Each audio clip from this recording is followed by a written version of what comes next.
Welcome back to The Explainer. Today, we are exploring a narrative so cinematic and emotionally powerful, it will absolutely give you chills.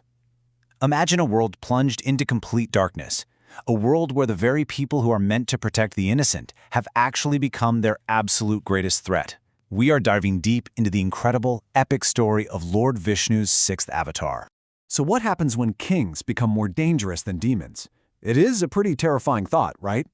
In ancient times, a king's most fundamental, sacred duty was to protect his people. But in the era we are examining today, that sacred trust wasn't just broken, it was completely shattered. The ultimate protectors basically morphed into the ultimate oppressors. Now, picture this for a second. What if power, greed, and pure arrogance spread so far that the entire world literally cried out for justice? We are not just talking about one isolated incident of a bad ruler here. The source material paints a picture of systemic, deep-rooted corruption. Innocent people were living in constant fear, and this unchecked darkness was just rapidly suffocating the land. The world was at a breaking point, desperate for someone to step in. But what if the one chosen to restore that balance was not just a warrior, but a sage with divine fury? This is where Lord Vishnu's sixth avatar steps into this totally chaotic world to bridge a gap that seems almost impossible. He combines the serene, incredibly disciplined mind of an ascetic sage with the raw, unstoppable force of a warrior. Section 1. The birth of a warrior sage, the child of Jamadagni and Renuka. Born to a great sage in this incredibly peaceful forest hermitage, Parashurama clearly possessed a divine destiny right from his very first breath. Look at the contrast here. From a very young age, he devoted himself to the wisdom of a sage on one hand. We're talking intense discipline, deep meditation, you name it.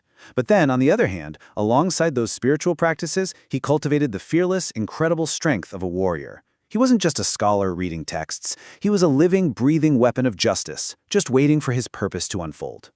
Section 2. The divine acts of Shiva, a gift of strength and justice.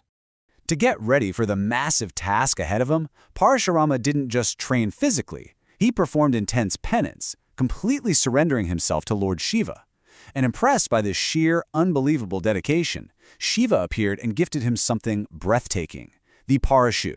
This was a powerfully glowing divine axe. It was the ultimate symbol of strength, justice, and immense divine responsibility. This gift literally transformed him into an unparalleled warrior, honestly the likes of which the world had never even seen before. Section 3. The rise of cruel kings, when protectors become oppressors. Now, while Parashurama was out preparing, the outside world was deteriorating fast. Enter King Kartavirya Arjuna.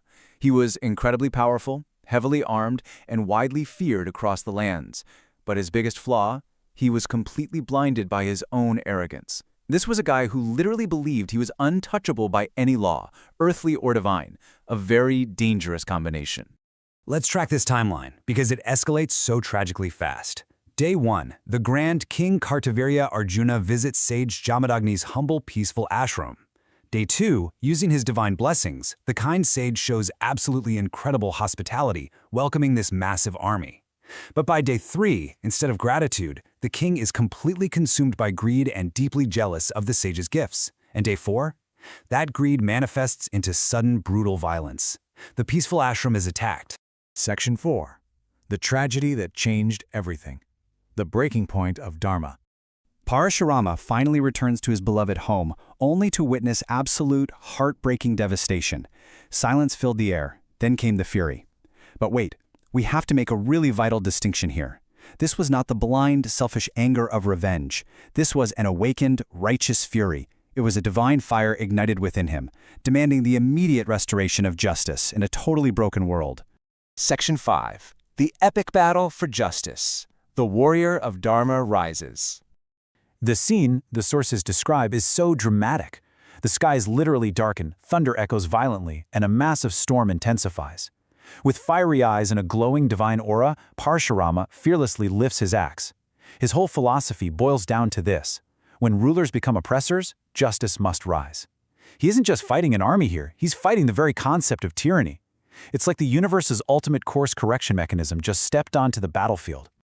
The sources describe this clash with immense scale. Mountains trembled, The raw power unleashed by Parashurama wielding that divine axe against the heavily armed forces of a tyrant sent shockwaves through the very earth. This was a fierce, totally relentless fight against an enemy who honestly believed they could never, ever be defeated. Weapons clashed, and amidst all this roaring thunder and combat, it is so crucial to remember Parashurama's mindset. He fought with zero personal pride, no ego. Every swing of the Parashu, every single block, was executed purely for the sake of truth and Dharma. He was the unstoppable force of righteousness, meeting the immovable object of arrogance.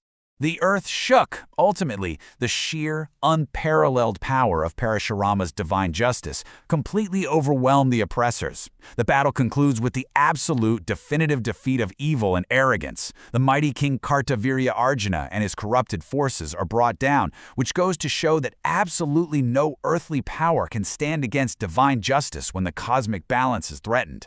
Section 6. The Restoration of Dharma. Balance returns. With the oppressors defeated, peace finally began returning to the villages. The innocent were protected once again. But so, what does this all mean for us? What do we learn about true power from Parashurama? Well, true power is not about destruction. It's about protection. It absolutely must be guided by righteous duty, existing solely to protect truth and justice. Because despite his immense, world-shaking strength, Parashurama remained a calm, disciplined sage at heart. Peacefully returning to his spiritual devotion the second balance was restored. And that leads us to the enduring, beautifully resonating legacy of Parashurama Avatar. Power without wisdom becomes destruction, but power guided by Dharma protects the world. Strength is completely meaningless, maybe even dangerous, if it isn't tethered to a noble purpose.